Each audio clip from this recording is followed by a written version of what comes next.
dismally. She found a German shepherd chained to a drainage tunnel filling with rain. What the dog was guarding left her in tears. The rain had not let up for hours. Sheets of water slashed across the windshield as Claire gripped the steering wheel, eyes squinting to follow the winding road cutting through the outskirts of the city. It was supposed to be a routine supply run. Drop off blankets and food to a temporary foster home and head back to the rescue center before nightfall. But the storm had other plans. Water was rising fast, flooding streets and choking drainage ditches. Mud spilled over the curbs, swirling into brown currents. Claire slowed as she turned onto a back road lined with trees and low hills. Her tires rolled through ankle-deep water. She had been doing animal rescue work for 5 years and had learned to listen to every instinct. That was why she noticed it. The sharp, frantic sound of barking cutting through the rain like a siren. She rolled down her window. The bark came again, urgent, repeated, not panicked, but purposeful. Claire pulled over immediately, her boots hitting the ground with a splash as she stepped out. The cold water soaked through her socks within seconds. She followed the sound, moving down a short embankment toward a wide concrete drainage tunnel, half hidden behind overgrown brush. The opening was wide enough for a person to crawl through, and water was already rushing inside. There, just beneath the mouth of the tunnel, was a German shepherd. The dog was soaked to the bone, her fur plastered against her ribs, her body trembling with the cold. She was chained to a rusted metal bracket embedded in the wall, just a few feet inside the tunnel. The water had already reached her paws and was rising steadily. But what struck Claire most was that the dog was not trying to escape. She was barking, loud, clear, directed toward Claire, but her eyes kept darting backward, deeper into the tunnel. Claire knelt, her flashlight trembling in her grip, and shone the beam into the darkness. She gasped. Deeper in, just beyond the reach of the light, 2 small forms huddled against the tunnel wall. 2 puppies. German shepherd mixes by the looks of them. Barely a month old, standing in water already up to their knees. They were shivering, frozen in place, eyes wide. The mother turned and barked again. She was not crying for help for herself. She was calling for someone to save her children. Claire rushed to the bracket, fingers fumbling at the rusted lock. No key. The chain was wound tight around the dog's neck, leaving little room to maneuver. She reached into her jacket, pulled out the utility knife she always kept in the emergency kit, and began sawing through the thick nylon leash tethered to the chain. The dog stood perfectly still. "Hold on, girl," Claire whispered. "I've got you." The leash snapped free. Claire stood, took one last breath, and dropped to her knees. The mother followed her into the water without hesitation. The cold was immediate and brutal. Claire forced herself forward, the tunnel narrowing as she moved, the current pressing against her legs. The water was rising faster than she expected. She reached the puppies just as one lost its footing and slipped beneath the surface. Claire plunged her arm down, grabbed the scruff of its neck and yanked it up, holding it close. She scooped the second pup into her other arm. Behind her, the mother barked once more, as if urging her on. Claire turned and crawled back through the rising water, heart pounding, lungs burning. The tunnel had become a race against time. The current tugged at her knees, but she pushed forward, inch by inch. When she finally emerged, gasping, all 3 dogs safe in her arms, she collapsed onto the wet ground. The mother lay beside her, pressing her soaked body against Claire's legs. The 2 puppies huddled close. In the pouring rain, surrounded by mud and storm water, Claire did not feel like she had saved them. She felt like she had been chosen. The drive back to the rescue center was silent except for the rhythmic thumping of rain on the roof and the soft whimpering of the 2 pups nestled in the blanket beside Claire. The mother lay motionless in the back seat, her body curled protectively around them. Her breathing was shallow, her eyes half closed, flicked open only to make sure her babies were still beside her. Claire had seen a lot of pain in her years of rescue, but there was something different about this dog. something unshakable. By the time they arrived at the shelter, the sky had turned slate gray, and the storm showed no signs of letting up. Claire and her colleagues moved quickly, wrapping the pups in warm towels and placing the mother on a heated mat. The vet tech on duty took one look and shook her head. "She's severely dehydrated, anemic from blood loss. That wound on her neck is from pulling against the chain for days." Claire nodded grimly. "Her name's Stormy." The name felt right. This was a dog who had weathered more than just a physical storm.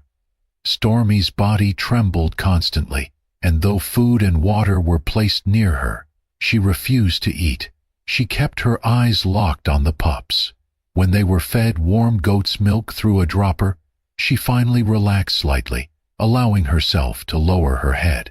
But she never left their side, not once. Even during treatment, she growled if anyone moved the puppies more than a few feet away. She tolerated the pain in silence, licking at their tiny bodies, nuzzling them gently when they cried. Her own suffering was invisible to her. The only thing that mattered was them. 2 days later, Stormy was strong enough to be bathed. Beneath the layers of grime and matted fur, her ribs stood out like the lines of a cage. Her back leg had a healing fracture, and her belly showed signs that she had recently given birth to a larger litter. 4, maybe 5 pups, the vet said quietly, but only these 2 survived. Claire sat beside Stormy's pen that night, watching the mother nuzzle her pups. One of them, the smaller of the 2, had developed a fever and was growing weaker by the hour. Despite the medicine, he whimpered through the night, restless and burning up. At some point near dawn, Claire returned with a fresh towel and found Stormy hovering over the pup. The little one was crying weakly.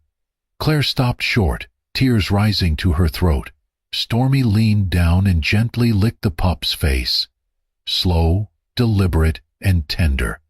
The puppy quieted just slightly, his body relaxing under her touch.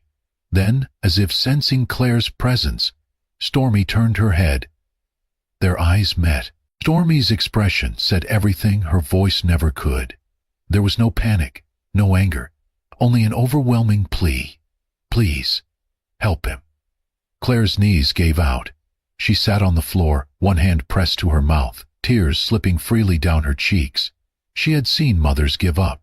She had seen people turn away. But this dog, abandoned, starved, left to die in a drainage pipe, had endured 4 days of rain and hunger just to protect what little she had left. And even now, on the brink of collapse, she was still fighting for them. "Stormy," Claire whispered, voice cracking, "I swear to you, I will do everything I can." Stormy blinked slowly and lowered her head again, resting her muzzle against the puppy's side. She trusted her now, not because of the food or the warmth or the medicine, but because Claire had seen what Stormy had shown no one else, a mother's heart that would not let go. Weeks passed, and with every sunrise Stormy came back to life. Her fur, once crusted with mud and matted from neglect, grew sleek and glossy. Her ribs, which had once jutted out like the bars of a cage, softened under healthy weight. The wound around her neck, a raw reminder of days spent fighting a chain, had healed to a smooth scar beneath her collar. Most remarkable of all was the light returning to her eyes. No longer hollow, they now held a calm alertness, watchful, intelligent, alive. Stormy never strayed far from her puppies. Even as they grew stronger and began to wobble on their own 4 paws, she kept a steady, silent vigil. Volunteers often smiled as they watched the 2 little ones play, while their mother sat a few feet away, poised like a soldier on duty. She never barked, never lunged, but if a stranger moved too quickly or reached for her pups without warning, Stormy would quietly step in between them, still as stone. Claire respected that devotion. She never pushed. But slowly she worked to expand Stormy's world. She took her on short walks, introduced her gently to other calm dogs, and eventually enrolled her in a beginner's training class. The transformation was startling. Stormy was a natural. She picked up commands with precision. Sit, stay, heel. all executed with quiet discipline. But it was not just obedience that caught the trainer's attention. It was her uncanny awareness. She would stop mid-walk to stare down hallways before a person appeared. She would redirect her body protectively in front of Claire at the faintest sound.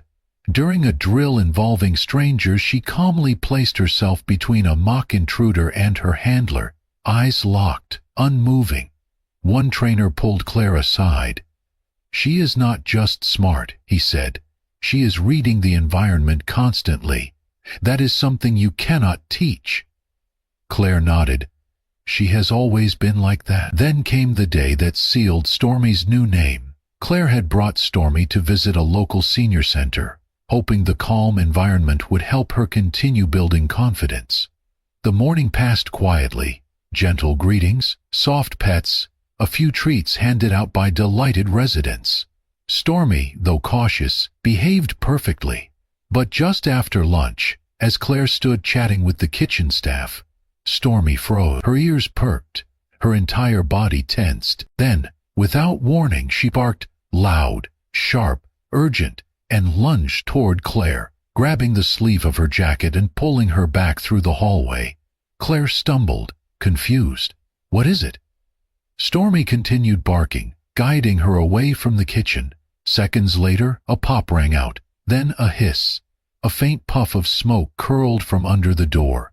The emergency alarm blared. Staff rushed in to find a faulty gas line had sparked near the old stovetop, causing a small flash. No one was injured, but had Claire and others remained in the kitchen just a few seconds longer, the outcome could have been far worse.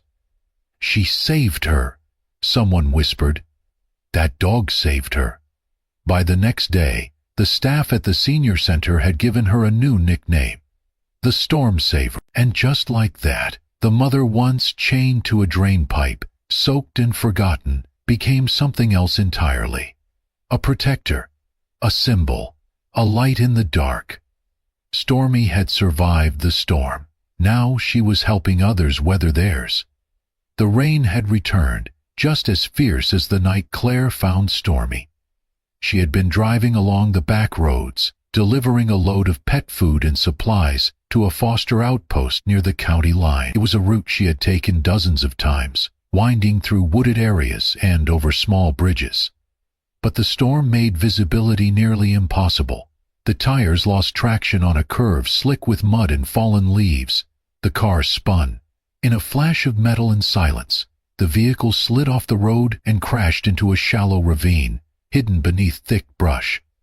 The airbag deployed. Claire's head struck the window. She did not move again. Back at home, Stormy lay in her bed beside her now grown pups. It was early evening when she sat up abruptly. Her ears twitched, her eyes locked on the front door. Then she whined, not a simple whimper but a sharp, rising cry. She began pacing, circling the house. She barked at the window. When no one came, she ran to the corner where Claire kept her emergency supplies.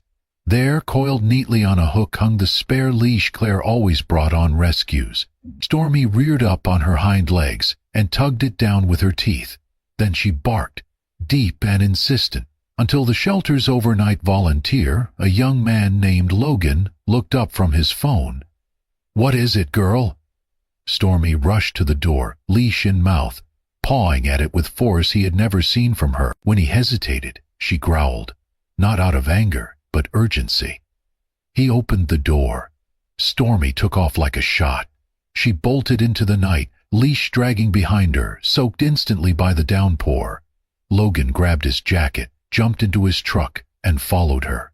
For almost 20 minutes Stormy ran. She crossed intersections, doubled back down trails, cut through the trees like she was chasing a scent the world could not see. Logan followed, headlights bouncing wildly. Then she stopped. At the edge of the woods, at the base of a steep embankment, she barked again, this time not frantic but focused. Logan stepped out with a flashlight and scanned the area. Nothing. Then he saw it. A glint of metal beneath the undergrowth, a shattered taillight. A car, half submerged in runoff, nearly invisible. Inside, slumped against the window, was Claire. The paramedics said she had lost a dangerous amount of blood, and her core temperature had dropped rapidly. 10 more minutes and she might not have made it. At the hospital, Claire was stabilized and admitted for observation. Stormy never left the hallway outside her room. She did not eat. She did not sleep.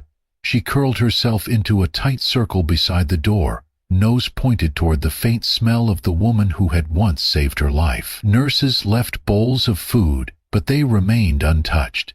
When Claire finally woke, pale and sore but alive, the first thing she saw was a pair of soft, dark eyes staring at her through the doorway. Stormy's tail thumped once against the floor. It was not joy. It was a vow kept. Claire's recovery was slow but steady. The bruises faded, the cuts healed, and the headaches lessened with time. But the emotional weight she had carried since that rainy night, the night Stormy found her, the night her life was given back to her by the same dog she had once pulled from rising floodwaters, left a different kind of mark. There were dozens of offers from kind-hearted families, eager to adopt Stormy and her 2 pups. Well-meaning strangers wrote in with stories of big backyards, quiet homes, children who would love the dogs endlessly. Some had tears in their letters. Some offered donations. But Claire declined them all. "These dogs are not just animals I rescued," she told the shelter board when they asked. "They are my family. They rescued me right back." Stormy and her pups, now named River and Rain, settled into Claire's life, as if they had always belonged there. The once wary mother now slept sprawled across the living room rug. River became the brave one, Rain the gentle shadow, always 2 steps behind his mother or Claire. Claire's home changed too. The space once filled only with rescue folders, food bags, and unanswered emails was now alive with playful barks, thudding paws, and soft snores by the fireplace. It felt warmer, fuller, whole.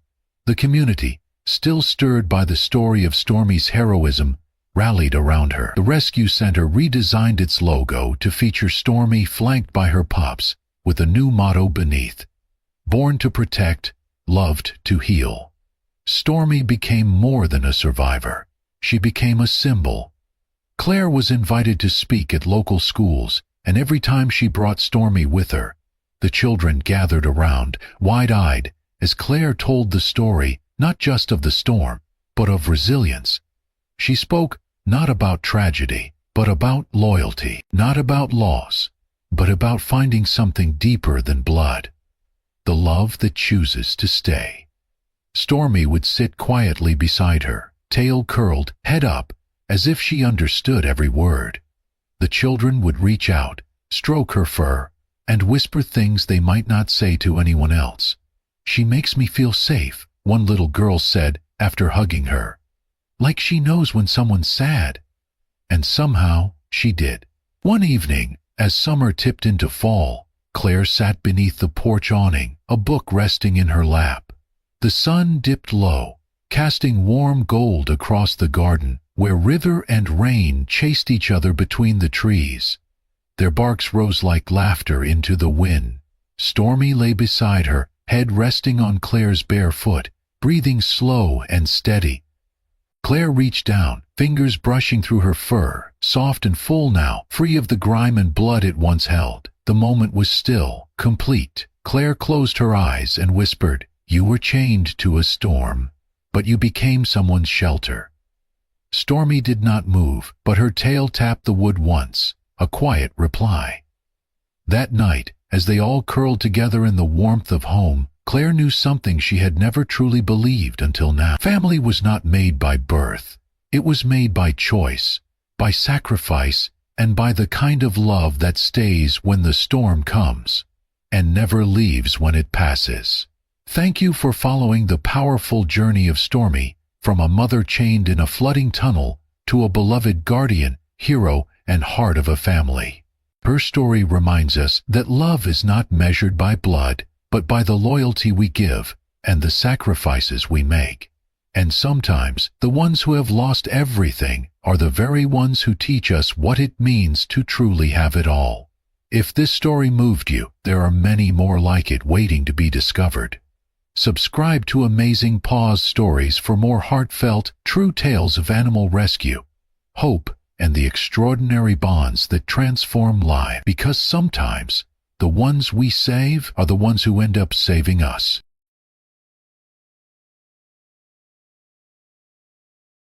A police officer was missing, tied up, blindfolded, and left to die on an old bridge above the roaring river. No one knew where he was. No one, except his dog. Through the fog and silence, a German shepherd named Shadow broke free and ran.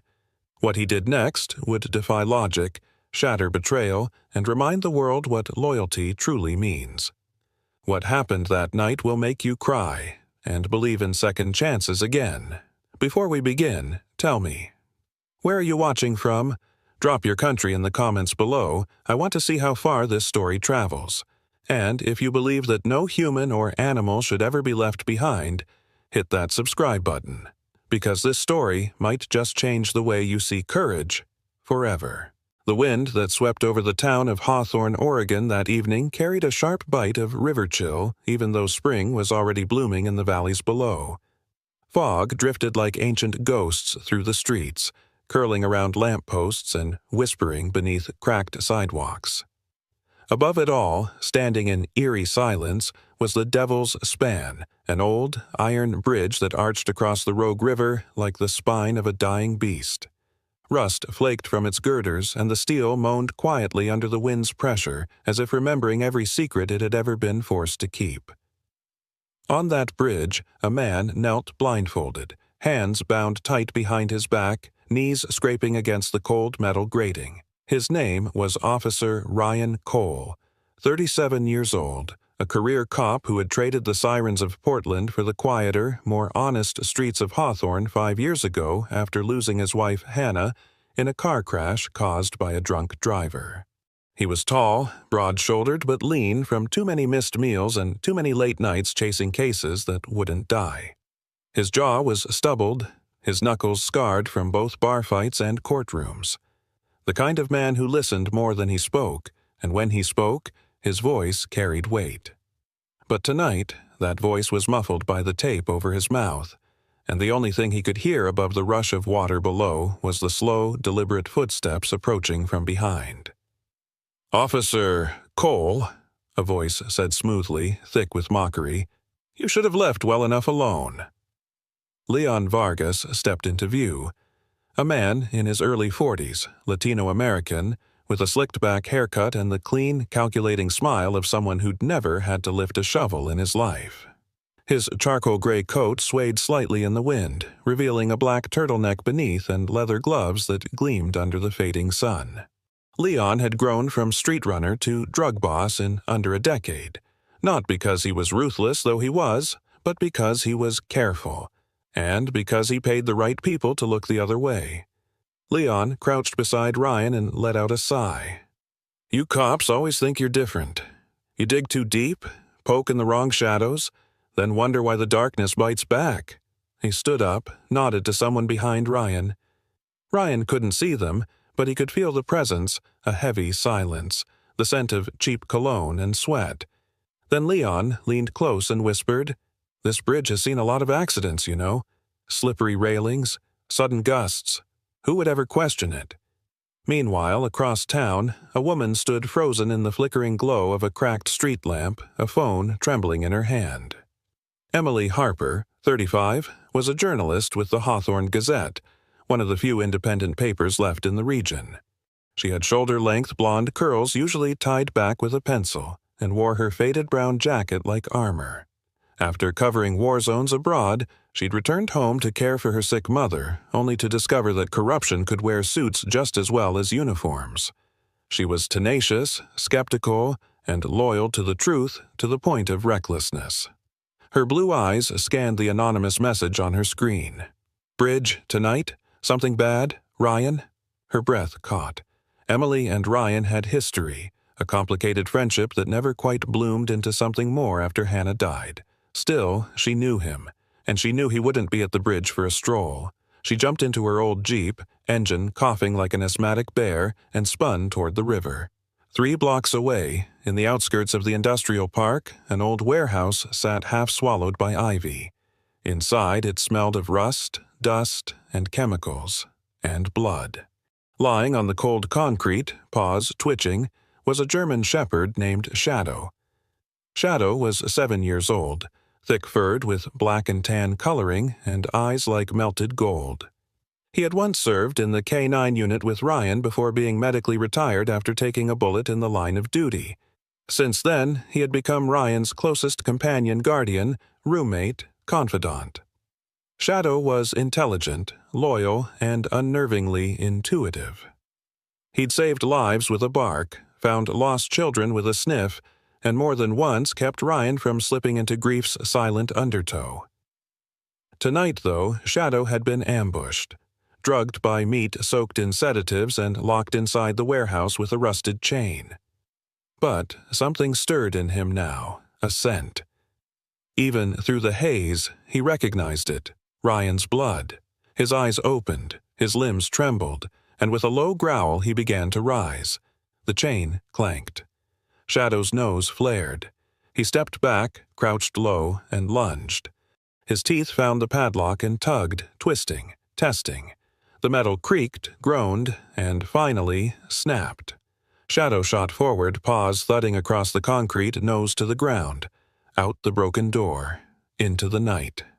Back on Devil's Span, the sky had dimmed to bruised violet. Leon nodded again.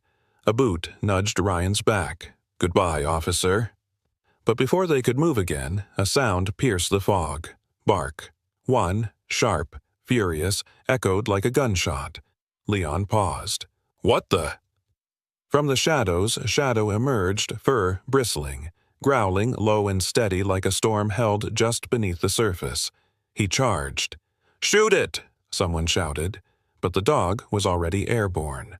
The wind howled through the skeletal beams of Devil's Span, rattling loose bolts and hissing through gaps in rusted metal like the whispers of old ghosts.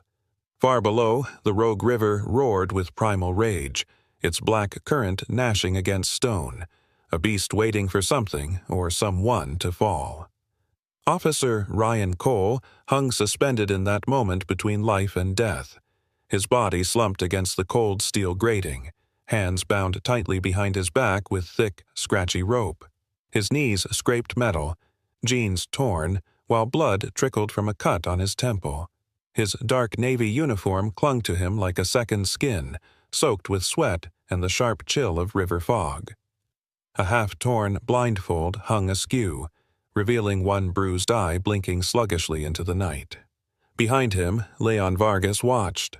The crime boss stood at the edge of the bridge, cradling his arm, the one Shadow had bitten just minutes earlier. He winced as blood seeped through his leather glove, but his anger burned brighter than any pain. His sleek charcoal coat fluttered in the wind, revealing a black turtleneck underneath and the polished grip of a pistol at his hip. Beside him, Reed Gangley, pale and nervously twitching, fidgeted with the hem of his coat. His eyes were wide, darting toward the unconscious cop, then away, as if trying to convince himself he hadn't gone too far. "He's not dead," Reed mumbled. Leon spat into the fog without looking. "He will be. That fall's steep, and the current strong." But something in Leon hesitated. Unfinished business always haunted him. Behind a line of scorched pine trunks just off the bridge's southern flank, Emily Harper crouched low in the wet underbrush, clutching her camera. The lens was trained through a gap in the railings, catching every shadow, every cruel smirk on Leon's face. She had arrived too late to stop it, but just in time to capture the truth. Emily's breath came in sharp, shallow bursts. Her blue eyes locked onto Ryan's still form, then darted to the 2 men standing above him. She whispered a silent curse, her thumb hovering over the phone's record button. Then she saw the blur. A streak of black and tan fur surged through the fog. Shadow. The German shepherd erupted from the mist like vengeance with fangs. He didn't bark. He roared through the air, leaping at Leon with raw fury. His jaws clamped down on the bleeding arm again, ripping a fresh scream from the crime boss. Reed stumbled backward, slipping on the damp metal, gun falling from his grasp. Leon howled, punching at the dog's muzzle with his free hand.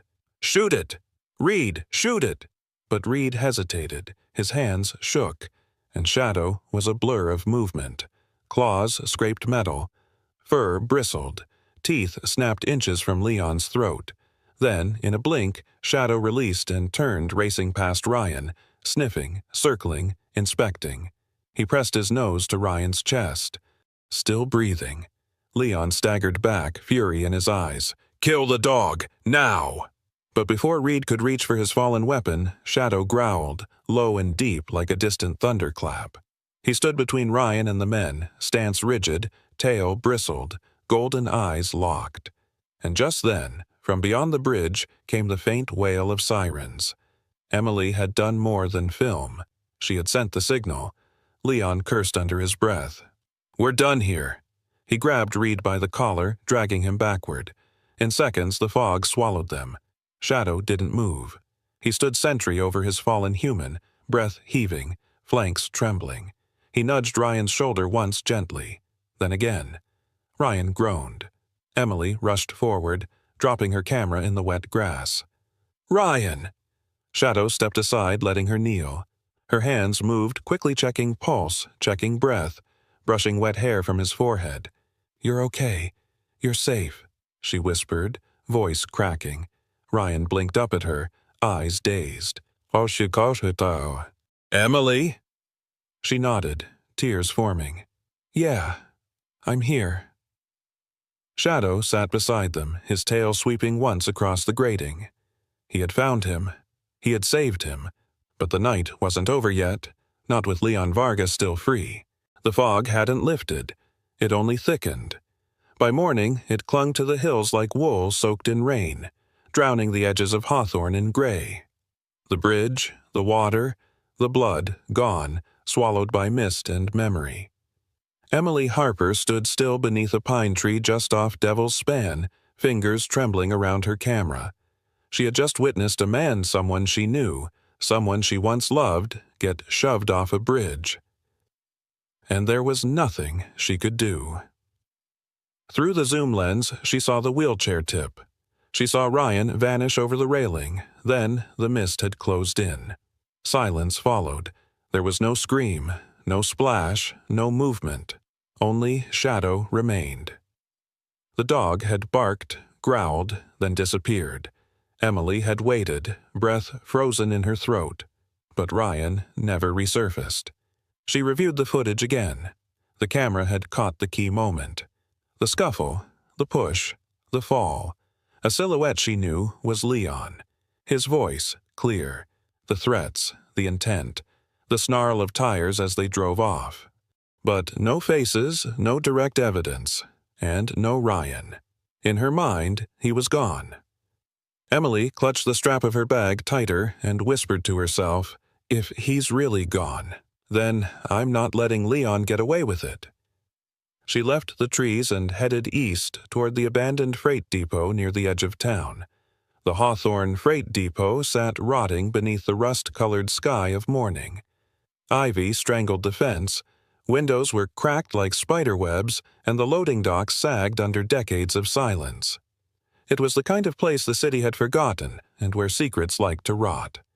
Leaning against a rusted-out delivery truck, smoking something hand-rolled and foul-smelling, was old Marty. Marty Reynolds, late 60s, looked like a Vietnam relic that never returned home properly. His green army coat hung off his shoulders like it remembered better days. He had sunken eyes, tobacco-stained teeth, and a voice like broken gravel. Years ago, he'd been Leon's driver. Then Leon didn't need him anymore, and Marty ended up exactly where Leon left him, in the cold. Emily approached slowly, camera tucked away. "You got my message?" Marty nodded, didn't look up. "I saw the footage." Emily blinked. "Already?" He took a drag. "I hear things. Ain't hard in this town. People love a whisper more than a prayer." Emily hesitated. "He didn't make it." For the first time, Marty looked at her. "You sure?" She faltered. "I saw him fall. That drop. No one survives that." Marty said nothing, just tapped ash off the edge of his boot. Emily handed him a photo Leon beside a community center, all smiles and false charity. "Tell me about this place." Marty snorted. "Leon's front. Says it's for at-risk youth. Really just a money funnel. His brother signs the paperwork, but Leon runs the show." Emily jotted it down. "Who launders the money?" He shook his head.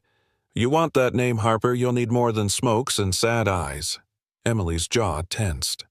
"A cop died last night. Ryan Cole. I'm not walking away from this." Before Marty could answer, a bark echoed through the fog. Sharp, urgent. Emily turned instantly. Another bark, closer this time. "Shadow!" She turned and saw him. Mud-splattered, eyes burning with intensity, standing just at the edge of the platform. The German shepherd barked again, then turned and sprinted toward the tree line. Emily didn't ask. She ran. Branches clawed at her coat as she pushed through the underbrush, Shadow barely visible ahead. Her breath came fast. Her legs burned. But she didn't stop. Shadow darted between trees with purpose, never once looking back. Then he slowed, paused, looked over his shoulder, as if to say. Emily stepped into a small clearing and froze. Ryan was slumped against a moss-covered log, body twisted, face pale. Dried blood crusted his temple and his jacket was soaked through, dirt-streaked and torn. But his chest moved. "Ryan!" She dropped to her knees beside him, pulling her bag off, digging for gauze and water. Ryan stirred. His lips parted. I'm here," she whispered, brushing damp hair from his brow. "You're okay." "No," he rasped, voice faint. You saw. I saw everything," she said, tears burning her eyes. "But I thought you were gone." Ryan gave a ghost of a smile. "Not yet." She helped him drink, wiped his face. Shadow sat just behind them, eyes flicking left and right, ears pricked. Something in the trees shifted, a sound barely audible. Emily froze. Shadow growled. A man stepped from the fog. Mid-30s, thick-set, dressed in a gray hoodie and tactical boots. His face was smooth, forgettable. His eyes were not. Cold, flat, merciless. He raised a gun. "I'm only here for him." Emily stood up between them. "You're not touching him!" The man took a step forward. "Move, lady. You don't get a second chance." But Shadow was already airborne. The shepherd slammed into the man's chest like a cannonball. The gun fired once into the trees before clattering to the ground. The man hit the dirt with a grunt as Shadow's jaws closed around his forearm. He screamed, tried to roll, but Shadow was relentless. Emily grabbed the pistol, pointed it with shaking hands. "Don't move!" The man looked up, blood on his sleeve, eyes wide. Ryan forced himself upright, leaning against the log. "Get out," he rasped.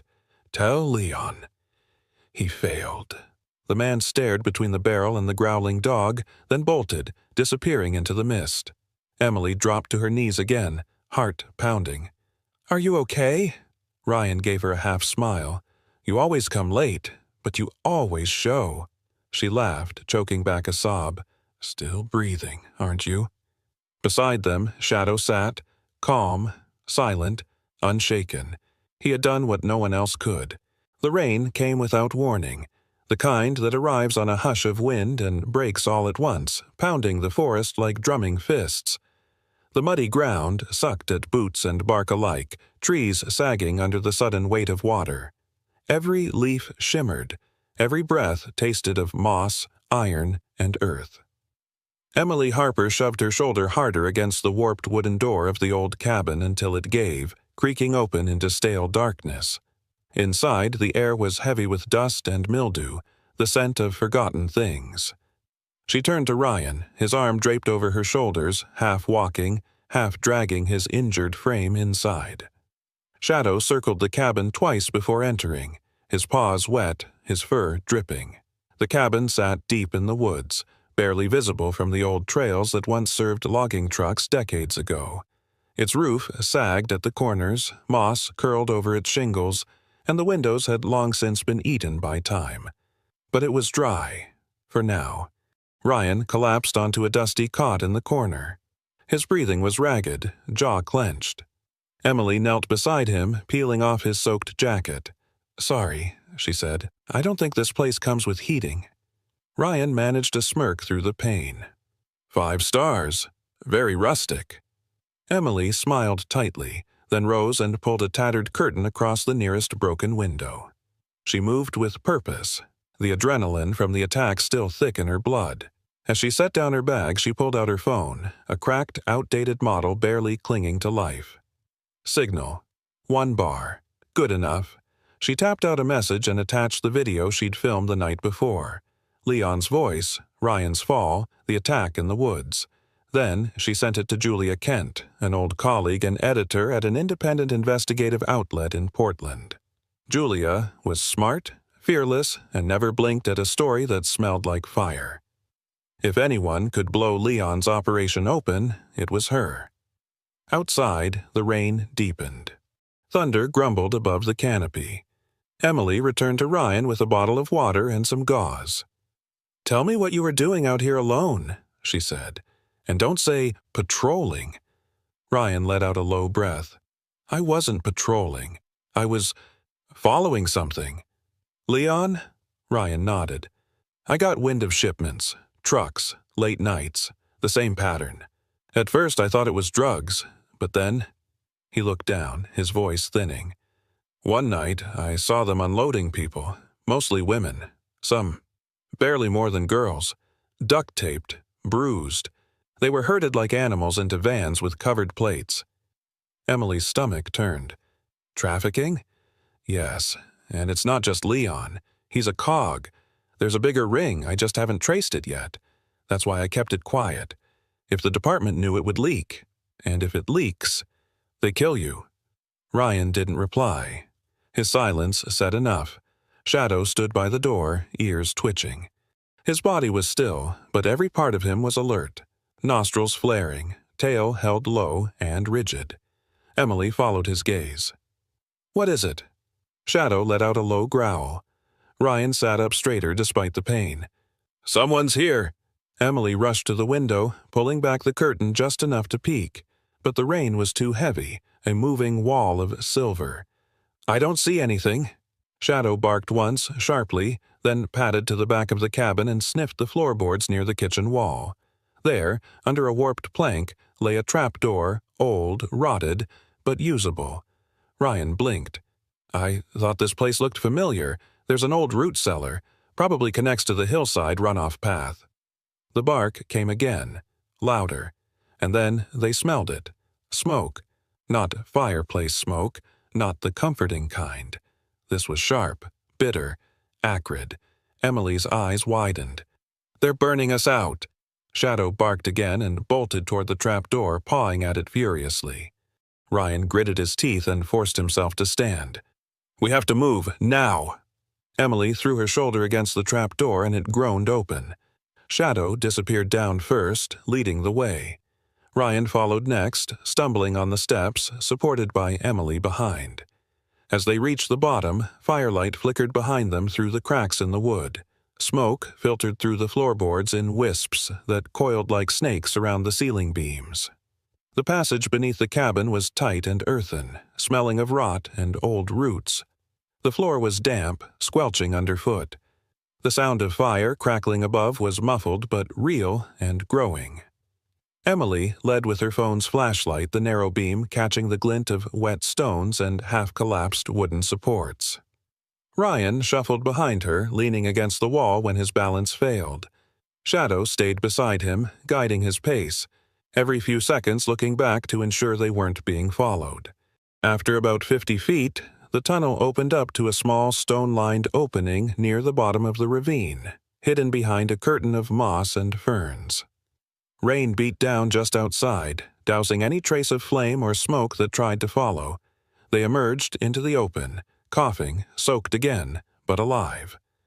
Ryan collapsed to the wet ground, rain mixing with soot on his skin.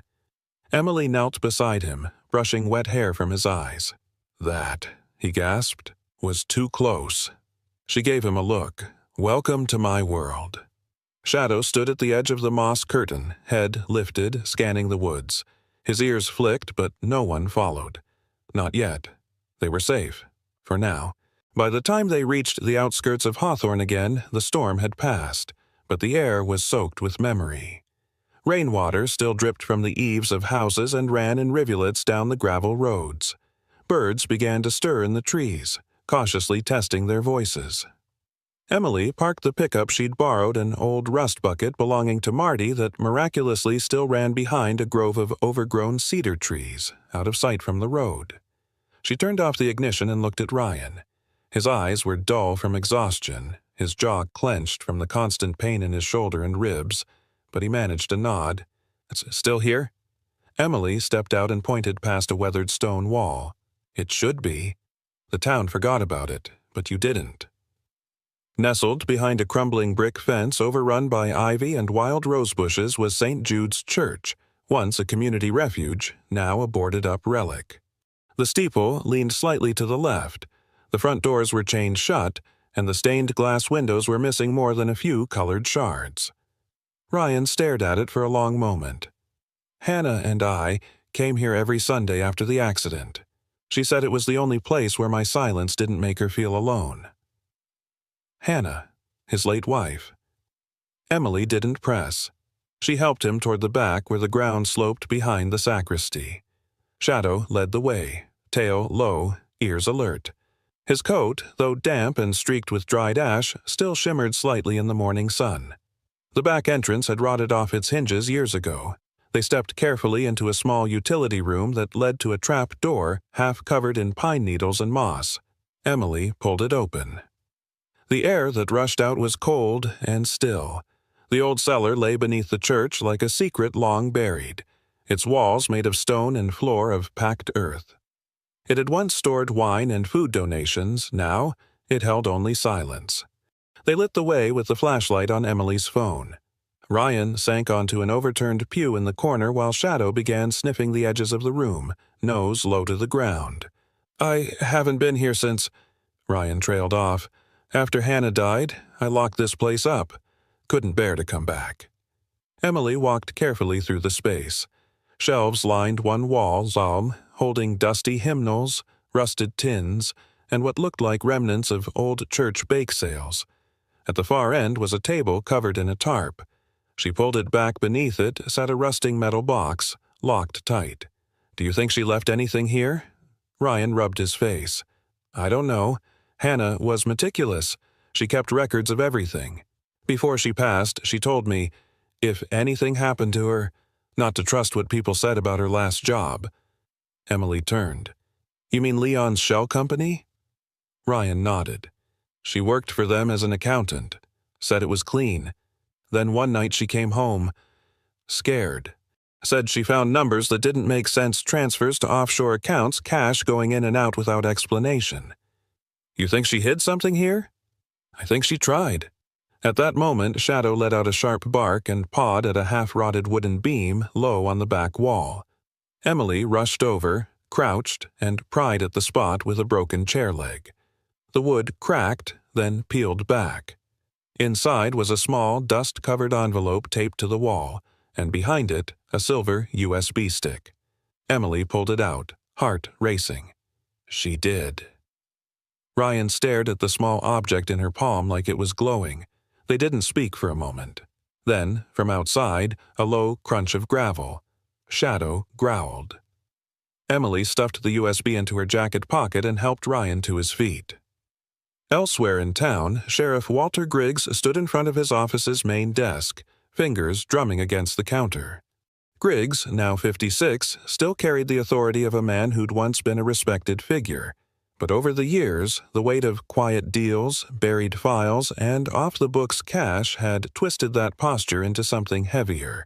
His silver hair was always combed back perfectly, his uniform pressed, but behind those pale blue eyes was calculation, not protection. His deputy, Lyle Becker, entered the room. Mid-30s, buzz-cut, stocky build, always 2 steps behind his own thoughts. "Sir, we got confirmation," Lyle said. "Cole's alive. Escaped the fire in the woods." Griggs's jaw ticked. So the arson didn't take. No, sir, and Harper's involved. The old freight depot security camera pinged her plate last night. Griggs nodded slowly.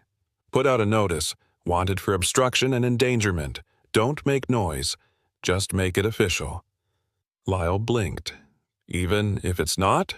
Griggs cut him off. Do it. He turned to the window, watching the clouds roll in again. If they're getting close to what Hannah left behind, we don't have much time.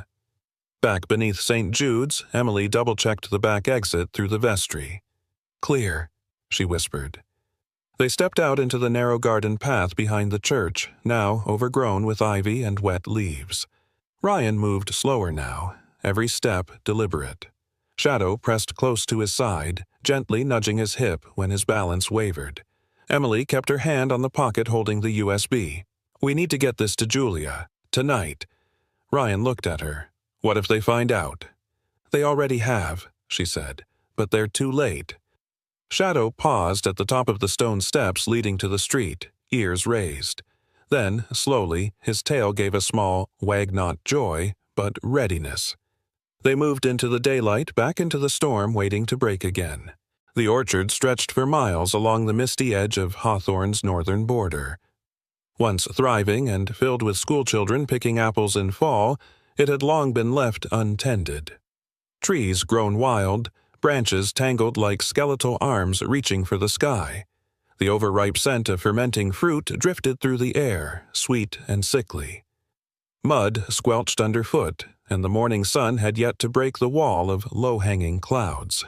Emily crouched near the back of an old produce truck parked between rows of gnarled trees. She wore a rain-stained flannel jacket, her blonde curls tucked under a knit beanie, mud streaked on her jeans.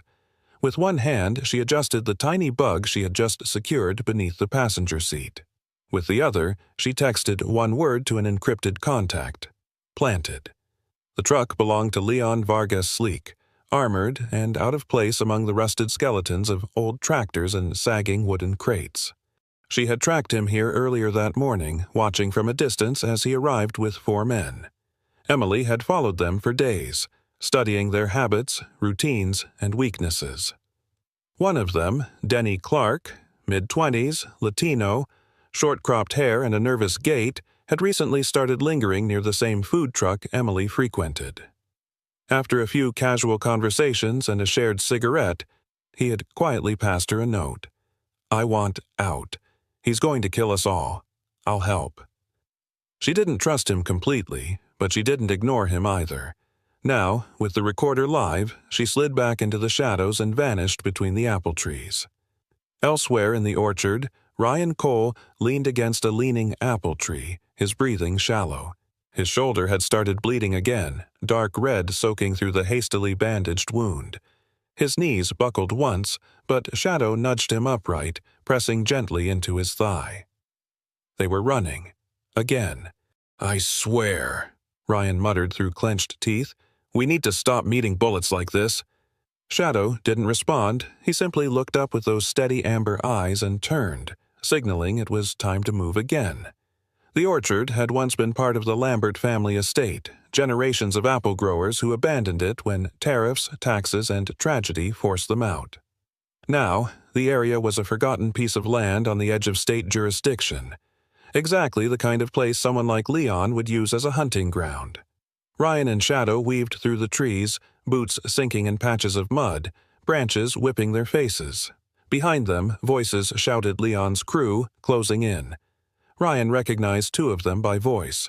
Crew's tall, muscular, with a voice like gravel and a reputation for using fists before guns, and Mick, wiry and jumpy, always wearing fingerless gloves, with a habit of muttering threats under his breath. Fan out, Cruz barked. Check the gully. He's bleeding. He won't get far. Ryan gritted his teeth and pushed on.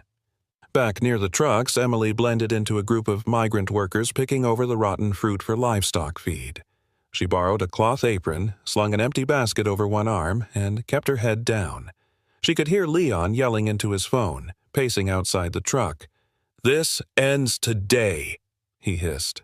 I want him dead. I want that USB, and I want the dog's head on my goddamn dashboard. Emily's stomach twisted. She moved to the edge of the group and took a position with a clearer view of the men combing the orchard. In her earpiece, the receiver from the bug in Leon's truck crackled faintly, enough to know where he was, enough to stay one step ahead. Back in the trees, Ryan stumbled near a pile of fallen crates and dropped to one knee. He touched his shoulder and winced. Blood again. He reached out blindly for balance. Shadow pressed close, then did something unexpected. He turned and bolted. "Shadow?" Ryan called after him. "Where are you?" But Shadow had a plan. The German shepherd darted toward a parallel row of trees, barking loudly, kicking up wet leaves, and leaving a smear of blood from Ryan's bandage he'd swiped earlier across his coat. He ran in wide arcs, drawing noise, snapping branches, and leaving a false trail. It worked. Cruz and Mick turned at once. "There! The dog! Follow it!" They charged in the direction Shadow had gone, crashing through the orchard like bulls through a cornfield. Ryan, watching from behind the crate pile, allowed himself a grim smile.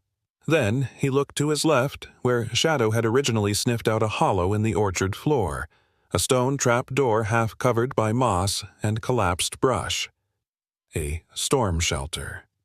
He crawled toward it and yanked it open with his good arm. The musty air below was thick and cold, but it was cover. He climbed down. Shadow led Cruz and Mick on a twisting chase, barking and leaping over fallen logs, zigzagging through ravines. Finally, when he was certain they were far enough, he doubled back, circling around them with expert precision. His training returned like muscle memory patterns, escape routes, decoys. When he returned to the orchard's heart, he found the open storm shelter door and slipped inside, panting, wet but triumphant. Ryan looked up from the dark corner where he sat slumped against a support beam. "That's my boy." Shadow licked his hand once, then laid down at his feet, eyes on the entrance. Meanwhile, Emily stepped away from the crowd and sent another encrypted message to Julia. "Leon hunting in the orchard, USB safe, recording clean. Need extraction plan ASAP." Then her phone vibrated, a message from an unknown number. "They're closing in. Get out. D. Denny." She looked around, then disappeared into the orchard just as Leon emerged from the truck with 2 more men. The rain had turned to sleet by dawn, painting the rooftops of Portland with a pale sheen of silver. The city stirred beneath gray skies, unaware that in a secured wing of the Providence Medical Center, one man had returned from the dead. Ryan Cole lay in a hospital bed, his right arm wrapped in thick bandages, shoulder dislocated but set. Monitors beeped softly beside him, and the faint scent of antiseptic lingered in the air. Shadow, his loyal German shepherd partner, rested near the foot of the bed, his body curled tight but ears always alert. Every so often the dog would lift his head to scan the hallway, as though still unsure the danger had truly passed. The rescue had come just in time. The night before, Emily Harper had sent out a scrambled signal via a modified police frequency, using the gear from a hidden transmitter she carried in her coat. It was a desperate act, relying on the hope that someone still loyal in the department was listening, and someone had. The signal reached Lieutenant Adrian Reeves, a decorated SWAT commander known for his clean record and distrust of Leon Vargas. Reeves, a tall, broad-shouldered man in his early 40s with graying temples and eyes that never blinked under pressure, had led the response. His team stormed the orchard perimeter using night vision and thermal scans. They found Ryan barely conscious in an old drainage tunnel, Shadow pressed against his bleeding shoulder, growling low at every movement. Emily had been there too, guiding them with whispers from a hidden comm, refusing to leave until she saw Ryan lifted into the helicopter. Now, less than 24 hours later, Ryan sat in a courtroom under special medical clearance, his arm in a sling, and a cold fire in his eyes. The courthouse was unusually tense.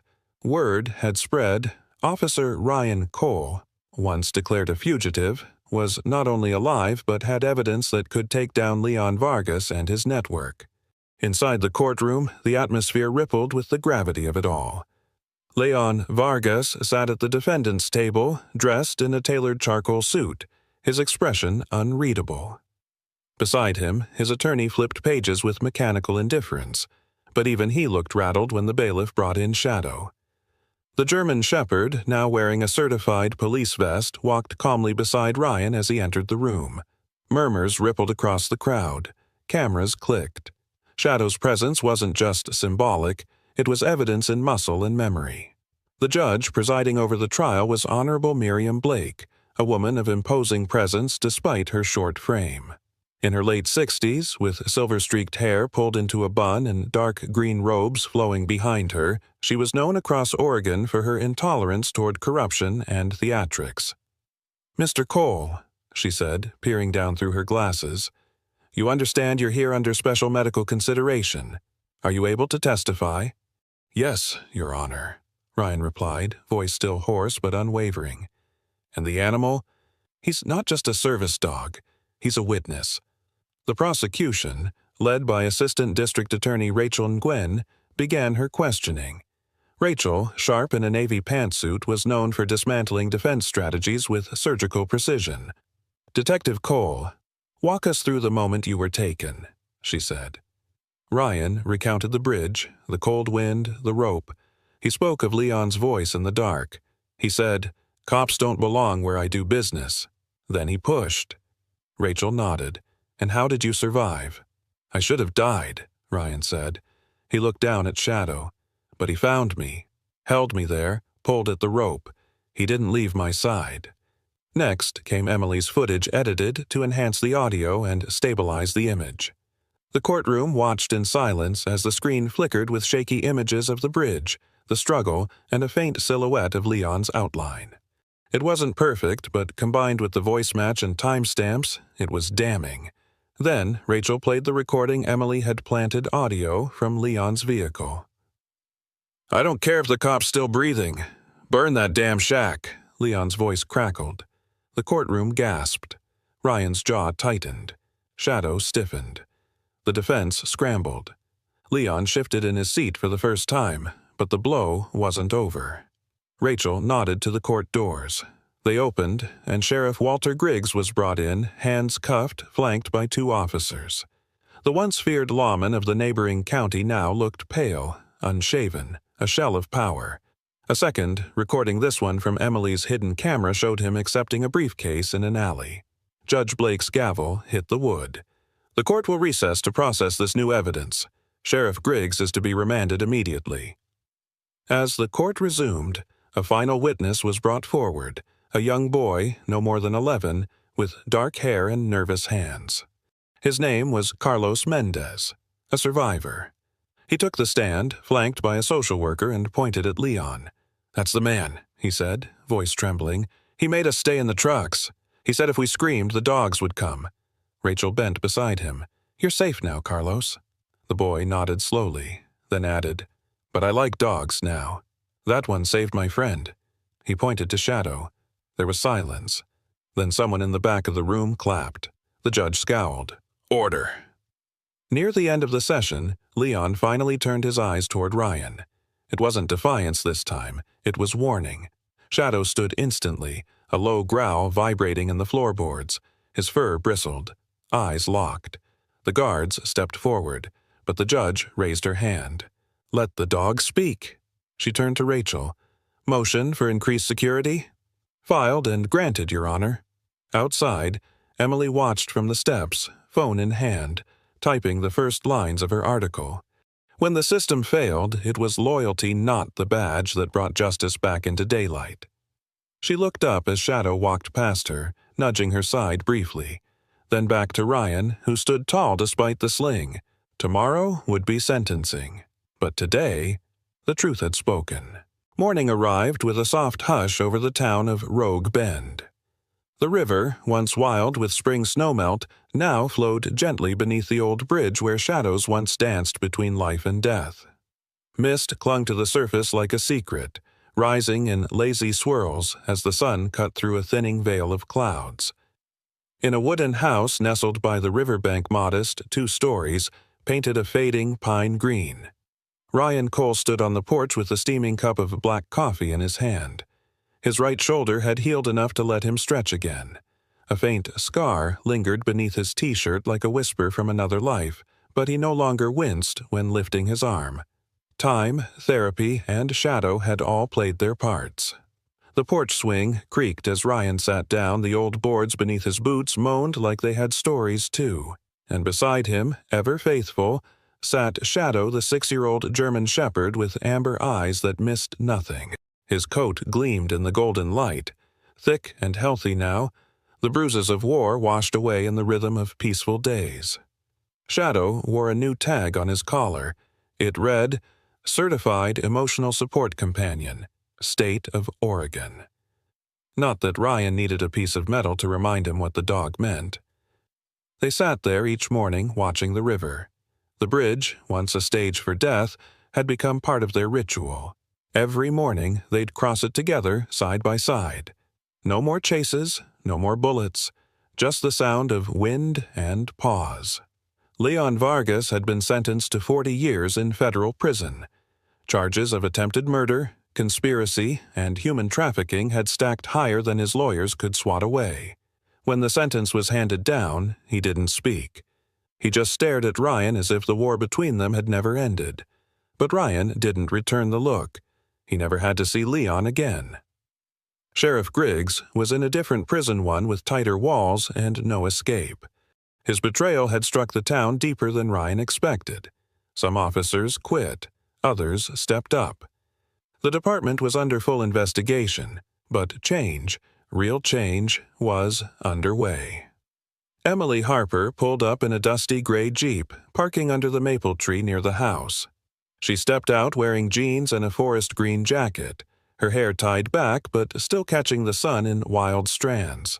Her face looked different now, less guarded, more alive. She carried a brown satchel slung across her body, and in her hands a thick, newly printed book. It was her article, or rather, the story of it all, titled The Bridge Between Silence and Truth. The piece had been picked up by national outlets and had recently been awarded the Westbrook Prize for Investigative Journalism. Emily climbed the porch with a smile. "Coffee still bad?" she teased. "Worse," Ryan replied, scooting over on the swing to make space. "But it's hot, and that's enough." She handed him the book. "You're in Chapter 4. Shadow gets a whole chapter to himself." Shadow raised his head slightly at the mention of his name, then laid it back down with a satisfied grunt. They sat together in silence, watching the river like they had for the past few Sundays. Ryan turned toward her. "You ever think about staying?" Emily tilted her head. "In Rogue Bend?" He nodded. "I don't know," she said softly, "but I think I'll keep visiting, for now." And that was enough. Everything, these days, moved slow, on purpose. That afternoon, the town held its annual spring fair. Children raced down dirt paths with cotton candy in their hands. There were booths with handmade quilts, and teenagers handed out lemonade in paper cups. Ryan walked through the crowd with Shadow at his side, people smiling and patting the dog as they passed. Shadow, now a local hero, wore a red kerchief around his neck. A badge pin had been fastened to it, not officially issued but handed to Ryan by the new interim police chief as a symbol of gratitude. Later that day, as the fair began to wind down, a woman with tear-streaked cheeks ran into the crowd screaming her son's name. "Lucas! Lucas! Where are you?" A hush spread through the crowd. Ryan approached her calmly. She was in her mid-30s, blonde hair tucked into a ball cap, panic twisting her features. "He was right behind me," she cried. "He's only 6. He's afraid of loud noises." Ryan knelt beside Shadow. "Find the boy." The command was quiet, almost casual, but Shadow knew. His ears perked, his body tensed. Without a bark or growl, he bolted into motion nose to the ground, zigzagging through the fairgrounds, past the hot dog stand, around the hay rides, then toward the woods. Minutes passed like hours. Then a bark, sharp, proud, unwavering. Ryan and the others followed, hearts in their throats. They found Shadow at the edge of a thicket, standing guard beside a crying little boy who had curled up beneath a bench near the edge of the forest, hands over his ears. Shadow nudged the boy gently with his snout, tail wagging. The boy looked up, eyes wide, then slowly reached out to hug the dog. By the time his mother arrived, breathless and weeping, Shadow stood beside her like a silent promise. "Thank you," she whispered. Ryan simply smiled. He's good at finding lost things. That evening, back at the house, Emily sat on the porch with a cup of tea while Ryan grilled 2 steaks. Shadow lay in the grass nearby, eyes half closed, breathing even. "Do you think he knows?" Emily asked quietly. Ryan glanced over. "Knows what?" "That he saved your life. Saved that boy. That he keeps saving us." Ryan didn't answer right away. He flipped the steak and watched the flames. Then, "I think he knows enough, and I think that's all he needs." A breeze stirred the chimes above the door. They sang softly, 3 notes, then silence. Shadow lifted his head and looked toward the bridge. Tomorrow morning, they'd walk it again, just like always. Sometimes the greatest miracles don't come with flashing lights or roaring thunder. They arrive quietly on 4 paws in the shape of loyalty, love, and second chances. Shadow didn't just save Ryan's life. He reminded us all that healing can begin with trust, that hope can be reborn even after betrayal, and that love, true, patient love, will always find its way home. God often works through the small and faithful, a whisper in the dark, a dog's bark in the night, a stranger's kindness. In this story, we witnessed how one man, one woman, and one brave soul with fur became a force of light in a world full of shadows. So if you're watching this right now, take a moment to reflect on your own life. Maybe there's someone who needs your faith. Maybe you are someone's miracle waiting to happen. If this story moved you, share it with someone who needs hope. Leave a comment below with amen if you believe that no one human or animal should ever be abandoned or forgotten. Don't forget to like, comment, and subscribe for more stories that remind us of the goodness still left in this world. May God bless you, protect your loved ones, and guide you in times of doubt. And may you always remember, sometimes angels walk among us on 4 legs.